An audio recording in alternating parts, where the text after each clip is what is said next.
we're here to make a new type of news. New insights, new styles, and new topics every day. We are News Generation. Making news just for you.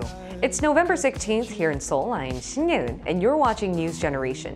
Joining me in the studio is Song. Good morning. And Walter Lee. Lovely to be here. Now, both are here to speak on behalf of people in their 20s and 30s. As usual, let's start with our news feed, which covers different hashtags and news items that have been trending on social media over the past 24 hours. As the country is still grappling with its bedbug crisis, South Korea is also having a chigger scare. The number of these mites in Korea has increased threefold over the past month. Accordingly, we've seen the number of patients bitten by mites and who've gone to the hospital increase by more than fivefold. Though the fatality rate isn't that high, once you get bitten by these mites, you could feel nausea or get quite feverish. A black scab will grow a few days later. Moving on to our second story, Starbucks Korea opened up happy hour earlier this week. To be exact, from Monday between 2 to 5 p.m., the Mega Coffee franchise sold cups of Americano with around a 30% discount. Just 2 days since it kicked off such a discount event, sales soared by 82% from the week before. This happy hour event will end today. And we've seen another feat in K-pop history. The 13-member boy band 17 has attended a special session of the 13th UNESCO Youth Forum at the headquarters in Paris on Tuesday. This makes them the first K-pop act to be invited to address an entire session at a UNESCO forum. Now there, the K-pop team shared a message of solidarity and delivered how youth should be hopeful and persistent in trying to achieve their dreams. They referred to how at the beginning of their career, many were doubtful as to whether they would be able to make it, mainly because 17 thought that 13 members was just too many for a boy band, and that the average age of the group at the time of debut was 17, which seemed too young to build enough character in the industry. And apart from the touching message delivered, what did you guys here in the studio think about another K-pop act achieving a feat like this? We saw 17 address UNESCO back in 2018. BTS became the first K-pop group to present a speech at the United Nations. So we're just seeing a line of all these different K-pop acts come up to the global stage. Yeah, this is amazing news for Korea and especially for the K-pop industry. You know, you sometimes see a lot of genres dip from time to time. It goes through culture, it goes through decades or whatever. But K-pop seems to be getting bigger and bigger globally, and they show it on the world stage, and that's some of the most important events in the world. Now, it's not a bad thing to be, I guess, linked in now with K-pop. Before, a long time ago, Korea was synonymous with North Korea rather than anything.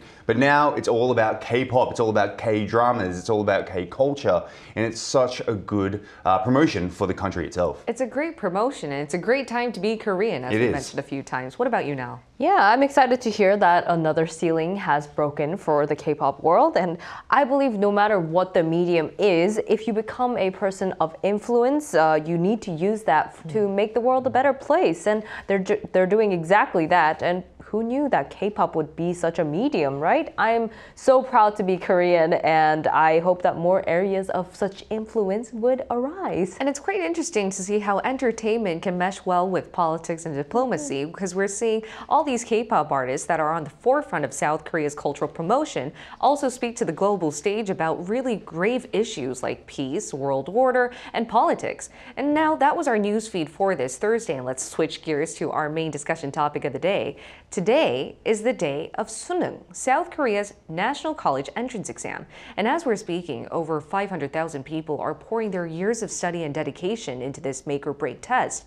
And my AI voice secretary will explain in detail why Suneung is such a big deal here in Korea. Silence sweeps across the nation this time of the year, the day 500,000 students take the infamous Suneung exam, also known as South Korea's college scholastic ability test. It's an 8-hour exam that determines where a student goes to college. And in a hyper-competitive environment like Korea, it can also dictate students' future job prospects and income. The Suneung is so important that many shops, banks, and even planes pause their operations to ensure the best test-taking environment. This year's Suneung stands out because for the first time, the Education Ministry has taken out so-called killer questions, or difficult questions, that only seem solvable for students who have private education. As we're speaking, hundreds of thousands of test takers are pouring their all into the Suneung exam, which is quite understandable if you understand the hyper-competitive education environment here in Korea and how important this one-day test is to determine your fate here in the country. So here in the studio now, could you tell us the importance Suneung has for most Koreans? As we speak right now, there are 500,000 students taking their Suneung, or their college entrance exams. There's a lot of myths and superstitions surrounding Suneung, and it's actually a saying that Suneung Day is the coldest starting day of the winter, and it's considered kind of like a jinx of Suneung Hanpa, or Suneung cold wave. And they say it's because so many parents are praying for their children this day, asking from their ancestors, various gods. It's apparently considered that day where most spirits and ghosts come out, making it kind of chilly. Yeah, and there's so many other superstitions attached to this. I remember during Suneung Day, I would give out yut to my friends or my relatives, and yut in Korean, it means like hard taffies. They're very sticky, and the message behind it is you should stick to like the college you really want to go to. Your fingers would be attached to the right answer. So a lot of superstitions are attached. But tell us, Walter, a bit more about the importance Suneung has and how the nation is grappling with that. I mean, it doesn't just affect the students themselves, it actually affects the whole nation of Korea. Like, the nature of Korea's Suneung is so great that, planes even don't take off or land during the listening part of the test. And many companies actually control their commuting times around Suneung so that students are able to get to their tests on time, because there's always one student that wakes up late and they have to quickly run. Even sometimes they give like police escorts, I've seen as well. Yeah. So it's so huge in Korea. In Korea, like a university degree is considered necessary in I think many years. These days, not so much, and we'll talk about that in a minute. But, getting a university degree is important to many people because it means success. It means that you could get a good job. It means traditionally, men could also get a good job and a good partner as well. However, in my opinion, you can still live a happy, full life without a degree, but we'll get into that soon. We'll get into that soon. And before we move on to that part of the discussion, I would like to emphasize that the reason why Suneung here in Korea is considered much more important, or we put too much weight compared to other Western countries, is the fact that the CSAT in Korea is only held once a year. Whereas like in America, you can take the SATs throughout a certain amount of period of time. You can take it over and over again. But if you mess up, you have to wait a whole year to take this back-to-back 8-hour marathon of a test. Now, as Walter, you briefly mentioned, our program is all about putting in new perspectives and giving you mind-boggling questions. That's why I would like to talk about a new socio-cultural trend that has to do in regards to Suneung in colleges. So in light of Suneung, I wanted to ask a question that could shake up our perception about whether CSAT should be taken. Is it a mandatory or a must? Do you think college is a must or not, or even taking a college entrance exam? Here's what a few Koreans had to say on this issue first. So let's take a look at the street interviews I've compiled.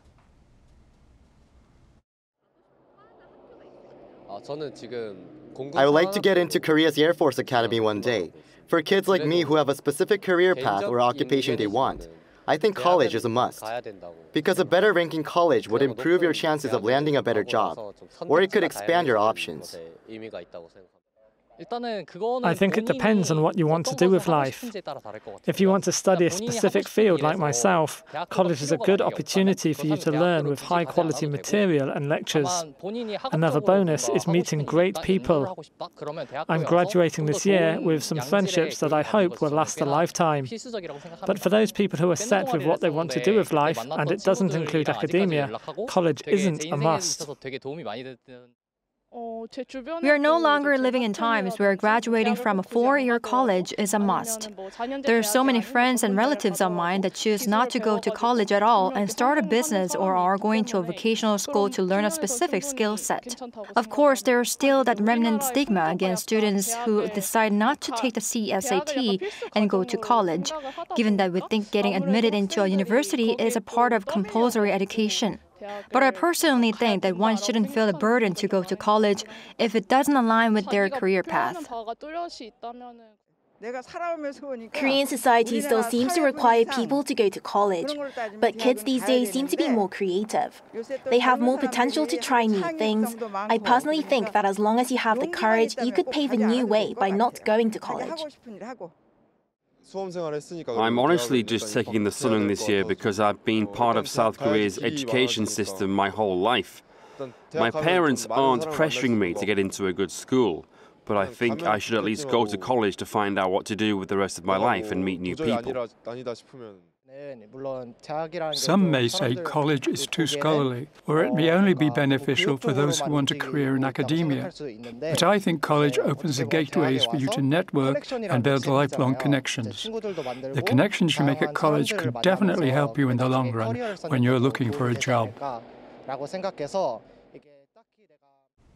So as you guys just saw, I went to the streets to talk to middle schoolers, people who actually went to university, and even a senior in her 80s, and they all had quite different opinions as to whether college is a must. But compared to the past, I was quite fascinated to see that a lot of people didn't think going to university, even in a hyper-competitive education system like in Korea, is a must. Now, do you think that this is a growing trend?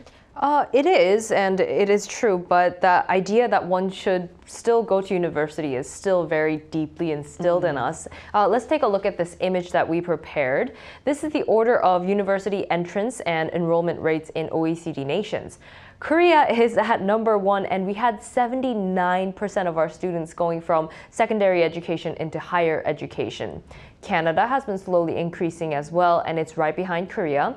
UK is also slowly increasing by 4% from 2021 to 2022, and US showed less than 40% of the enrollment rate of students aged 18 to 24. Japan also has a surprisingly low entrance rate, with many people specializing in certain skills and getting jobs. It's quite fascinating to see that about Japan. And I saw here on NewsGen, when we covered our news feed a few times, we mentioned that a lot of different youth around the world are choosing to have blue-collar jobs over white-collar jobs. They're sometimes thinking of taking part-time jobs over going to university, though it's not as prevalent in Korea, as you mentioned, given that we are living in a very hyper-competitive education environment. I do think that from our generation, we are more open to the idea of not necessarily having to go to college, right? Yeah, I agree with this. And like, even if you do get a degree, it doesn't actually ensure that you're going to get a job as well. Like, sadly, also, if you study for something for so long and you don't get the job that you receive, that can be also very disheartening. I've seen many people like that as well. And I've also met some extremely talented, smart young people. You know, they speak several different languages, they have the skills behind them, and they still struggle to get a job. And the MZers are looking at this going, well, then why am I wasting my money or wasting money on this degree when I could possibly open my own business, or I could possibly look at things like social media as a way to make money? Because at the end of the day, the reason why we want a job is to make money. And now we are realizing there are different ways than just going to university. I think that's a really great point. And I wanted to find out whether this type of social atmosphere was found in different parts of the world as well. That's why I asked our global viewers. Here's what 3 of them had to say. Take a look at the screen to find out. Let's start with Hannah. Hannah said the way people think about university education in Japan is definitely evolving. While it used to be seen as the ultimate path to success, there's a new trend valuing skills, experience, and creativity. Matthew said it's not a question of if you want to go, but whether or not you can afford to. Nevertheless, a lot of people choose not to because you can make pretty good money learning a trade, which isn't looked down on here. User said, I think it's recommended and necessary, but it's not competitive at all. But unfortunately, it's too much money, especially for the Hispanic community. They do not have much interest in going to college. So as we could tell by you two in the studio, the street interviews, and our viewers, I think the perception of going to college has definitely changed. There's so many variables attached to it now. But where do you two personally stand on this issue? Would you or would you not think that going to college is a must? And also, let's say you have kids and they said, Mom, I don't want to go to college. Would you be okay with that? From my personal experience, I think college is really for the network. I mean, it's for education as well, but I always kind of hated the idea of school personally. I couldn't wait to start work. And I thought, if you can start work, why do you need school? And I feel like a lot of kids might ask that too. But unless you're really a genius with a unique business that will soar above all else, and you're great at self-marketing, self-promoting, and Otherwise, you need help. Yeah. And even though I transferred schools from to an online one, I got so much help from my fellow alumni from my first university. And that's what's so great about universities is that you meet people who are of, I guess, similar level of passion and education level who are willing to put in that much work. And they make great, lifelong career partners and even business partners. And if your kid said then, Mom, I don't want to go to school. Up to you. Up to you. Up to you, but this is what you're missing out on. And if you do want to go to college, you're paying for it. That's a very important variable in my opinion. What about you, Walter? Yeah, so I went to university and graduated, but when I was in high school, I had zero plans to go to university. I was thinking I was going to get a blue-collar job and just make money through there because at the time in Australia, blue-collar jobs pay just as much as white-collar jobs. And, they don't require you to go to university and spend a lot of money on the classes. And your performance in Australia is based on your secondary schooling rather than doing an SAT or, so it's a bit different in Australia. My plan was to go to the police. So all I needed to do was like a 2-year, specialized training course to go into the police. And therefore, I applied, but unfortunately I didn't get in. Or no, fortunately I got in because I wouldn't be here as well. But yes, eventually I went to university, I studied criminology, but sadly I don't use it in a professional sense. So that's why my, mind changed on whether it's necessary to go or not. And that's why I say, I don't think it's necessary to go because sometimes you don't end up doing what you want to do. And there are many other ways to make money and people do that and they feel very happy doing it. You know what, Walter? After hearing your answer to that, I think you really shed light upon a very important trait of our generation. And I think a big trait from people in their 20s and 30s is what is our goal in life? I think our generation is more goal-oriented, whether if you want to study, go to college. If you want to make money, just have a good job. I no longer think we're refrained to that social atmosphere or stereotype that the only path of success is going into a 4-year college, getting a white-collar job. From our generation, we've seen more diversified perspectives, and in order to facilitate that, we need better infrastructure. Because as you mentioned in Australia, blue-collar jobs are as much paid as white-collar jobs even. And here in Korea, a positive light to that is we're seeing more Meister schools or vocational schools come out. So that is some type of social atmosphere I'm hoping to look for. Now, I would like to talk about now, at the end of the day, it comes down to your own choice as to whether you should go to college or not. It's not the end of the world if you don't take the Suneung or go to college. And one interview comment that really stuck to me was the fact that taking the infamous Suneung or getting admitted into college could actually buy you time to think about what you really want to do in life, right? In that sense, let's now cheer for those who were courageous enough to either take the Suneung or not take the Suneung. And you guys have been there. You guys have already gone through the university process. Any words of advice you'd like to give to those viewers out there? Yeah, I mean, it's a big day. I feel like it's sometimes really overwhelming to think that your 12 years education will be tested by just one exam. And if you do poorly, I want to say that it's not the end of the world. And even though that's not going to register in anyone's mind today, it's just one way to show your progress. There's many other ways to do it as well. And if you do great, that's great, but it's also just a passageway into your future. So don't get too settled in with the just tests and exams and just expand your horizons and stretch further in showing your progress in different ways as well, experience new things. And in any case, whether you do great, you don't, it doesn't make a difference in the fact that you made it through primary and secondary education, and that should be something to be celebrated. That should be applauded upon. There's so many, you put in so much work into the 12 years of education you had here in Korea, and I honestly would like to cheer all those test takers and even those who have decided not to take the test for your courage. It really takes a lot of courage to make that decision. What about you, Walter? Yeah, well, I couldn't have said it better, actually. I'm pretty sure Niall took my speech. But yes, guys, good luck. Fighting, and we will be supporting you all the way. And for those of you who did take this year's CSAT, there's so many benefits you can enjoy after the exam. Just make sure to take your registration ticket, go to a nearby movie theater, have enough rest. And for those of you who didn't take the CSAT, navigate your way in life, and we'll be here to support you throughout the whole process. In the meantime, we'll be here every day from 9:30 to 10 a.m. Korea time, bringing you more topics young people are talking about. Special thanks to Niall Song, no problem, and Walter Lee. Lovely to be here. All right, and thank you everyone for watching. Good luck on your CSATs, and see you tomorrow. We are News Generation. I actually